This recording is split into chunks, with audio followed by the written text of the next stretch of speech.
The master Prakash classes YouTube channel आप सभी लोगों का स्वागत करता है। तो ऐसे सभी भाई बंधु माताएं बहनें जो अध्यापक बनने का सपना देख रही हैं उनके लिए बहुत बड़ी खुशखबरी है कि आपका सीटेट जुलाई वाला फॉर्म आ चुका है। तो अगर आप केंद्र सरकार में अध्यापक बनना चाहते हैं अथवा राज्य सरकार में अध्यापक बनना चाहते हैं तो उसके लिए आपको सीटेट क्वालिफाई होना बहुत ही ज़्यादा आवश्यक है। उत्तर प्रदेश में आप यूपी टेट क्वालिफाई करके सिर्फ उत्तर प्रदेश में ही अध्यापक बन सकते हैं, लेकिन सीटेट क्वालिफाई करके पूरे देश में किसी भी राज्य और किसी भी केंद्र शासित जितने भी स्कूल हैं उसमें आपको अध्यापक बनने का मौका मिलता है। तो जुलाई 2023 का फॉर्म आ चुका है। इस फॉर्म को भरते समय हमें कुछ बातों का विशेष रूप से ध्यान रखना पड़ेगा। अगर ये गलतियां हो जाती हैं तो इसका हमें बहुत बड़ा खामियाजा भुगतने को मिलेगा। तो सीटेट 2023 का फॉर्म भरते समय हमें किन किन बातों का ध्यान रखना चाहिए और क्या क्या टर्म्स एंड कंडीशन है फॉर्म भरने के लिए, इन्हीं सब बातों पर चर्चा करने के लिए हम लोग यह वीडियो बना रहे हैं। तो चलिए स्टार्ट करते हैं अपने वीडियो को और देखते हैं क्या क्या महत्वपूर्ण बातें हैं। तो सबसे पहले ये भैया आपका सीटेट का फॉर्म कौन कौन भर सकता है। तो अगर आपके पास बीएड है, बीटीसी है, डीएलएड है और बीएलएड है, कोई भी डिग्री टीचिंग से संबंधित आपके पास कोई भी डिग्री है तो आप अपना सीटेट का फॉर्म भर सकते हैं। और अगर आप प्रथम वर्ष में हैं अथवा अभी अभी आपने एडमिशन ही लिया है यानी कि प्रथम सेमेस्टर में भी हैं तो भी आप सीटेट का फॉर्म भर सकते हैं। पहले क्या होता था, जिनकी डिग्री कंप्लीट होती थी वही फॉर्म भर सकते थे, लेकिन अब ऐसा नहीं है। अगर आपने अभी अभी एडमिशन ही लिया है बीएड में, बीटीसी में, डीएलएड में या बीएलएड में, किसी भी टीचिंग के जो कोर्स होते हैं, डिप्लोमा कोर्स होते हैं या डिग्री कोर्स होते हैं, उसमें आपने एडमिशन लिया है तो आप फॉर्म भर सकते हैं, सीटेट का परीक्षा दे सकते हैं, आपको परीक्षा देने से रोका नहीं जाएगा। आयु सीमा की बात करते हैं तो इस फॉर्म को भरने के लिए कोई भी आयु सीमा निर्धारित नहीं है। आप कितने भी वर्ष के हैं आप फॉर्म भर सकते हैं, ठीक है। तो यहाँ पर एक चीज़ और इम्पॉर्टेंट है कि आपको कक्षा 12 का और स्नातक का नंबर से आपका कोई मतलब नहीं है। अगर उपरोक्त डिग्री में आपने एडमिशन लिया है अथवा आपकी डिग्री कंप्लीट है तो आप फॉर्म भर सकते हैं। ग्रेजुएशन का और कक्षा 12 से यहाँ पर कोई मतलब नहीं है, ठीक है। चलिए आगे बढ़ते हैं, फीस की बात करते हैं। तो फीस तो भैया ये जो आपको पता है सीबीएसई बोर्ड के द्वारा ये परीक्षाएं आयोजित की जाती हैं तो फीस तो भाई ज़्यादा ही लिया जाता है। अगर इसमें 2 पेपर होते हैं, अगर आप कक्षा 1 से लेकर कक्षा 5 तक पढ़ाना चाहते हैं तो आपको पेपर फर्स्ट देना पड़ेगा।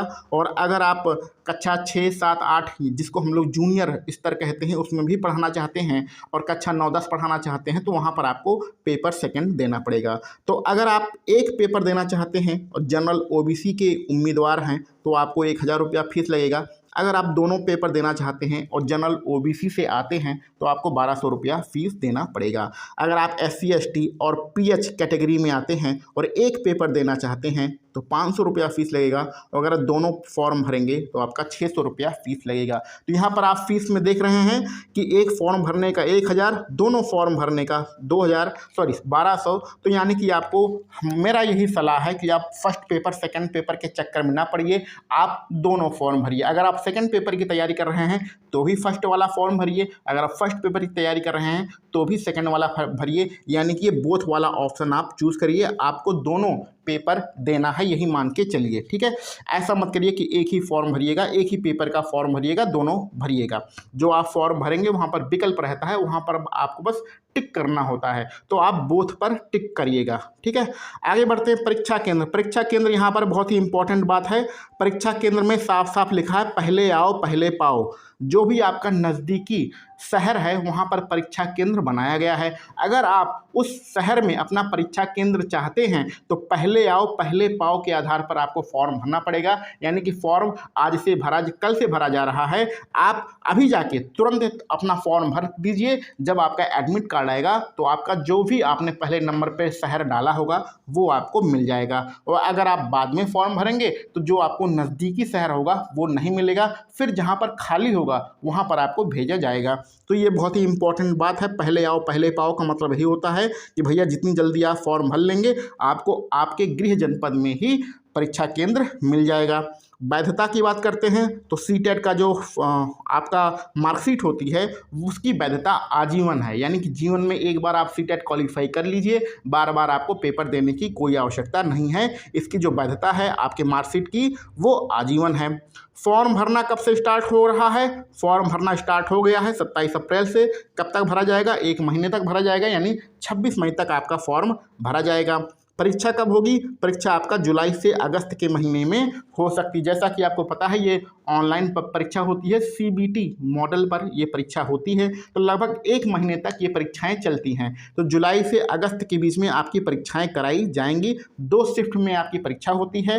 पेपर फर्स्ट सुबह की शिफ्ट में होता है, पेपर सेकंड जो होता है वो दोपहर की शिफ्ट में होता है, यानी इवनिंग शिफ्ट में आपका पेपर होता है। तो पेपर फर्स्ट सेकंड 2 शिफ्ट में आपका पेपर होता है। ठीक, चलिए आगे बढ़ते हैं। यहाँ पर एक बहुत ही इम्पॉर्टेंट बात है, ये बहुत ही ज़्यादा लोग पूछते हैं कि हमारा फॉर्म भरते समय थोड़ी बहुत गलतियाँ हो गई हैं या गलतियाँ हो जाती हैं, तो उसके लिए हम क्या करें? तो भैया अगर आप फॉर्म भरते हैं वहाँ पर आपके नाम में थोड़ी बहुत गलती हो जाती है, रोल नंबर भरने में गलती हो जाती है, थोड़ा बहुत अगर गलतियां हो जाती हैं तो फॉर्म में जो सुधारने का मौका मिलता है, जो गलतियां आपको उनने की हैं उसको सुधारने का मौका मिलता है। तो 26 मई के बाद 1 हफ्ते के लिए, लगभग 1 हफ्ते का समय दिया जाता है अपनी गलतियों को सुधारने का। तो फॉर्म आपका दोबारा से खुलता है, जो आपने छोटी मोटी गलतियां की हैं उसको आप सुधार सकते हैं। एक सबसे इम्पॉर्टेंट बात भैया, फॉर्म भरते समय मोबाइल नंबर और ईमेल आईडी 100% आपका सही होना चाहिए। ये तो आप गलती मत करिएगा, इसमें आपका मोबाइल नंबर और ईमेल आईडी आपको हमेशा सही ही भरना है। बहुत सारे अभ्यर्थी क्या करते हैं भैया, फ्री सिम के चक्कर में नया नया नंबर लेते रहते हैं और ईमेल आईडी भी उन्हें कन्फर्म नहीं होती है। तो एक ईमेल आईडी अपना बना लीजिए, मोबाइल से फ्री में बनता है। और एक मोबाइल जो होना चाहिए आपके पास होना ही चाहिए, वो नंबर हमेशा होना चाहिए। और ईमेल आईडी जो है एक बना लीजिए, वही जितने भी फॉर्म भरें आप जीवन में वही ईमेल आईडी डालिए। तो ये दोनों चीज़ें फिक्स होना चाहिए। ये अगर गलती हो जाता है तो फिर आपको दिक्कत हो सकती है। ठीक है, कोई दिक्कत की बात नहीं है, ये सारी चीज़ें समझते रहिए। जो नहीं समझ में आएगा उसको हम लोग बाद में क्लियर कर देते हैं। अब आते हैं पेपर पर। पेपर भैया 2 पेपर है, पेपर फर्स्ट और पेपर सेकंड। ये आप जानते हैं। पेपर फर्स्ट किसके लिए है? कक्षा 1 से लेकर 5 तक। कक्षा 1 से लेकर अगर 5 तक आप अध्यापक बनना चाहते हैं तो पेपर फर्स्ट दीजिए। और पेपर सेकंड किसके लिए है? कक्षा 6 से लेकर कक्षा 8 तक, यानी जिसको हम लोग जूनियर स्तर कहते हैं, उसमें अध्यापक बनना चाहते हैं तो पेपर सेकंड दीजिए। और अगर आप टीजीटी की तैयारी करते हैं तो भी आपको पेपर सेकंड देना पड़ेगा। सिलेबस क्या है? सिलेबस में देखिए आपका 5 भागों में पेपर फर्स्ट जो है 5 भागों में विभाजित होता है। पहले भाग में आपका मनोविज्ञान आता है, जिसको हम लोग सीडीपी के नाम से जानते हैं, जो कि 30 नंबरों का होगा। भाषा फर्स्ट आपका 30 नंबरों की होगी, भाषा सेकंड 30 नंबरों की होगी, गणित आपका 30 नंबर का आएगा और पर्यावरण आपका 30 नंबर का आएगा। कुल मिला के 150 नंबर का पेपर होगा। वो 150 नंबर 150 अंक का होगा, यानी एक आपका प्रश्न 1 अंक का यहाँ पर दिया गया है। तो देखिए भैया, यहाँ पर जो भाषा फर्स्ट और भाषा सेकंड दिया गया है इसको ज़रा ध्यान से समझ लीजिए, क्योंकि बहुत सारे अभ्यर्थी फॉर्म भरते समय जल्दी जल्दी में भाषा फर्स्ट और भाषा सेकंड भर देते हैं, लेकिन उन्हें ये नहीं पता होता है कि जब परीक्षा केंद्र में जाएंगे, परीक्षा देंगे, तो भाषा फर्स्ट में क्या करना है, भाषा सेकंड में क्या करना है, इसको ज़रा ध्यान से समझ लीजिए। तो अगर आप उत्तर प्रदेश के निवासी हैं तो मुख्य रूप से आपको 4 भाषाएँ का विकल्प मिलता है, हिंदी, अंग्रेजी, संस्कृत और उर्दू। तो भाषाएँ तो बहुत सारी होती हैं, तमिल भी होती है, तेलुगु भी होती है, असमिया भी होती है, कन्नड़ भी होती है, बहुत सारी भाषाएं हैं। लेकिन उन भाषाओं से हमारा कोई मतलब तो होता नहीं है, हमें इन 4 विकल्प से मतलब होता है, हिंदी, अंग्रेजी, संस्कृत और उर्दू। तो देखिए ध्यान से, अगर भाषा फर्स्ट में आप हिंदी ऑप्शन चूज करते हैं, हिंदी चुनते हैं, और भाषा सेकंड में आप अंग्रेजी भाषा चुनते हैं, तो ऐसी कंडीशन में जब आप पेपर देने जाएंगे तो वहाँ भाषा फर्स्ट में आपको 3 भाषाएं मिलेंगी। भाषा फर्स्ट में आपको 3 भाषाएं या 4 भाषाएं मिलेंगी। ये चारों भाषाएं आपको मिलेंगी, हिंदी भी, अंग्रेजी भी, संस्कृत भी, उर्दू भी, चारों भाषाएं आपको मिलेंगी। तो आपने फॉर्म भरते समय भाषा फर्स्ट में हिंदी डाला है, इसलिए उन चारों भाषाओं में सिर्फ आप हिंदी 30 नंबर का ही सॉल्व करेंगे। ठीक है, और वहीं पर आपको आगे अंग्रेजी भी लिखा रहता है। अब बहुत सारे अभ्यर्थी यहीं पर गलती करते हैं कि वो उसी वाली जो कि भाषा फर्स्ट में अंग्रेजी लिखा है वहीं पर अंग्रेजी सॉल्व कर देते हैं और उनका पूरा मामला हो जाता है गड़बड़ और परीक्षा में हो जाएंगे फेल। तो बात समझ रहे हैं आपको क्या करना है। भाषा फर्स्ट में 4 भाषाएं दी होंगी, उसमें सिर्फ अगर आपने भाषा फर्स्ट हिंदी चुना है तो हिंदी ही सॉल्व करना है, बाकी की 3 भाषाएं छोड़ देनी हैं। अब जब पेपर में आगे बढ़ेंगे तो वहाँ पर भाषा सेकंड लिखा होगा, और भाषा सेकंड में आपने चूंकि अंग्रेजी चूज किया है तो सिर्फ अंग्रेजी ही सॉल्व करेंगे और बाकी की 3 भाषाएं आप छोड़ देंगे। ये बात आपको समझ में आ रही है। तो कहने का भैया सीधा सीधा मतलब ये है कि भाषा भरते समय जो भाषा का कॉलम होता है उसको भरते समय सावधानी से भरिएगा, और जब आप परीक्षा देने जाइएगा तो वहाँ पर भी सावधानी से प्रश्नों को सॉल्व कीजिएगा। भाषा फर्स्ट में आपको 4 भाषाएं मिलेंगी, क्योंकि आपने वहाँ पर हिंदी चूज किया है फॉर्म भरते समय, इसलिए उन चारों में से सिर्फ आपको हिंदी को ही सॉल्व करना है और 30 नंबरों का आपका हिंदी सॉल्व हो जाएगा। अब अंग्रेजी सॉल्व करते समय हिंदी के नीचे जो अंग्रेजी लिखा होगा उसको मत सॉल्व करिएगा। आप जब आगे बढ़ेंगे तो वहाँ पर भाषा सेकंड लिख के आएगा। भाषा सेकंड में भी आपको 4 भाषाएं दी होंगी, क्योंकि आपने फॉर्म भरते समय वहाँ पर अंग्रेजी चूज किया है भाषा सेकंड में, इसलिए परीक्षा केंद्र पर भी जाकर भाषा सेकंड में जो 4 भाषाएं मिलेंगी उसमें सिर्फ आपको अंग्रेजी ही सॉल्व करना है। ये गलती मत करिएगा कि एक ही भाषा के जो 4 विकल्प हैं उसमें से आप उसी का हिंदी सॉल्व कर दें और उसी का अंग्रेजी सॉल्व कर दें। ऐसा मत करिएगा, बहुत सारे लोग ये गलतियां करके आते हैं, आप ये गलती मत करिएगा। उम्मीद है इस चीज़ को आप समझ गए होंगे। आगे बढ़ते हैं। पेपर सेकंड आपका 150 नंबरों को होता है, जिसमें मनोविज्ञान, जिसको हम लोग CDP कहते हैं, 30 नंबरों का आएगा। इसमें भी आपका भाषा फर्स्ट भाषा सेकंड आपको चूज करना पड़ेगा, 30 नंबरों का होगा। यहाँ पर देखिए, अगर आप साइंस साइड के स्टूडेंट हैं तो आपको गणित और विज्ञान आपके पेपर में आएगा, गणित और विज्ञान आपके पेपर में आएगा। अगर आप साइंस साइड के स्टूडेंट हैं ये आपका 60 नंबर होगा, और अगर आप आर्ट साइड के स्टूडेंट हैं, कला वर्ग से आप संबंधित हैं, तो आपका यहाँ पर क्या आएगा, आपका सामाजिक विज्ञान आएगा, जिसको हम लोग SST कहते हैं, जो इतिहास भूगोल नागरिक शास्त्र होता है, वो आपका 60 नंबरों का होगा। तो इस प्रकार से आपका 150 अंक का पेपर होगा, 150 नंबर का पेपर होगा, 150 प्रश्न आपको मिलेंगे। अगर आप साइंस वर्ग से हैं तो आपको गणित और विज्ञान चूज करना है, अगर आप कला वर्ग से हैं तो आपको सामाजिक विज्ञान चूज करना है। अगर आप कॉमर्स या कुछ और किए हैं तो वहाँ पर आप सामाजिक विज्ञान या गणित विज्ञान, सामाजिक विज्ञान या गणित और विज्ञान में से कोई भी आप एक विकल्प चूज कर सकते हैं। ठीक है, चलिए आगे बढ़ते हैं। तो पेपर कितने नंबरों को होगा, पेपर 150 नंबरों को होगा। कुल कितने प्रश्न होंगे, कुल आपके 150 प्रश्न होंगे। ठीक है, यहाँ पर प्रश्न लिखना था, कुल आपके पास 150 प्रश्न है और 150 नंबरों का पेपर होगा। परीक्षा का समय क्या है, परीक्षा आपके 2.5 घंटे का होगी, 2.5 घंटे का पेपर होगा। दोनों पेपर फर्स्ट भी 2.5 घंटे का होगा सुबह के शिफ्ट में, और पेपर सेकंड आपका इवनिंग शिफ्ट में होगा 2.5 घंटे का। ठीक है, अब बताइए इसमें नेगेटिव मार्किंग होती है कि नहीं होती है। तो परीक्षा में कोई भी नेगेटिव मार्किंग नहीं होती है, आपको मौका मिलेगा जितना भी तुक्का लगाना हो, जबरदस्त आप तुक्का लगाइए।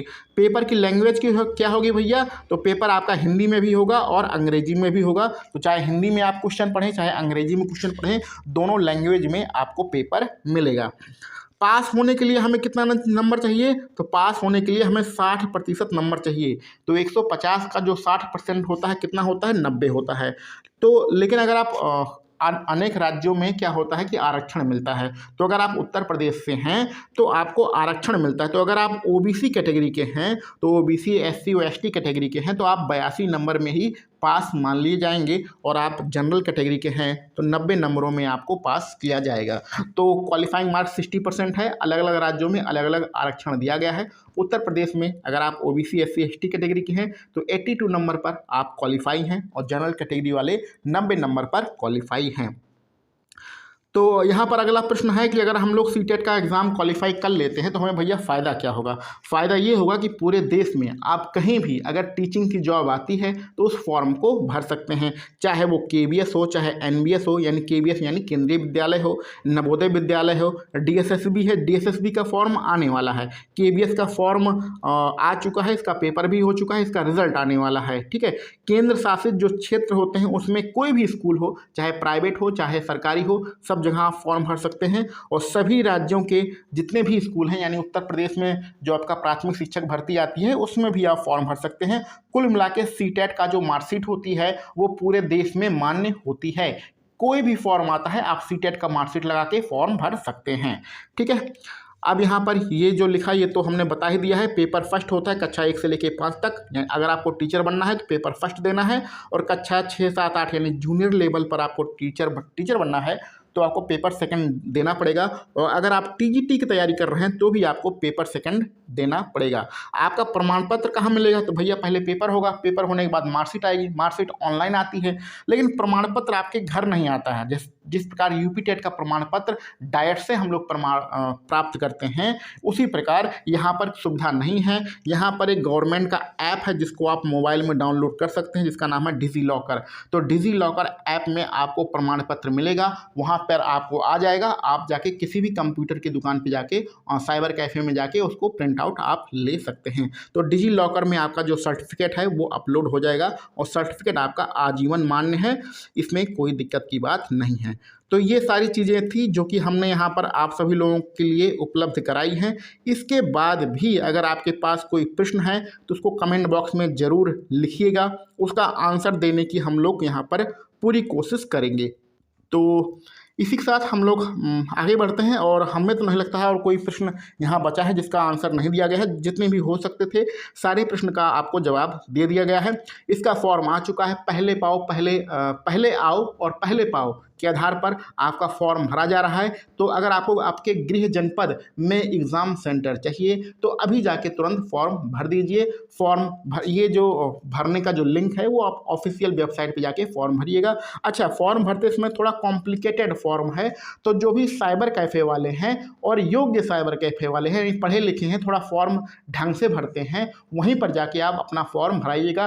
कुछ लोग तो क्या है, साइबर कैफ़े वाले दुकान खोल के बैठ गए हैं, उन्हें पता नहीं है कैसे भरना है, उल्टा सीधा फॉर्म भर देते हैं। तो ऐसे अजनबी और अननोन व्यक्तियों से फॉर्म मत भराइएगा। जो अनुभवी हैं साइबर कैफ़े वाले, उन्हीं से जाकर अपना फॉर्म भरा लीजिएगा। ठीक है, तो बाकी सारी चीज़ें क्लियर हो चुकी हैं। अगर आपके मन में कोई प्रश्न हो तो उसको कमेंट बॉक्स में लिख दीजिएगा, हम उसका जवाब दे देंगे। चलिए मिलते हैं हम लोग अपने अगले किसी वीडियो लेक्चर में। आप सभी लोगों को वीडियो देखने के लिए बहुत बहुत धन्यवाद।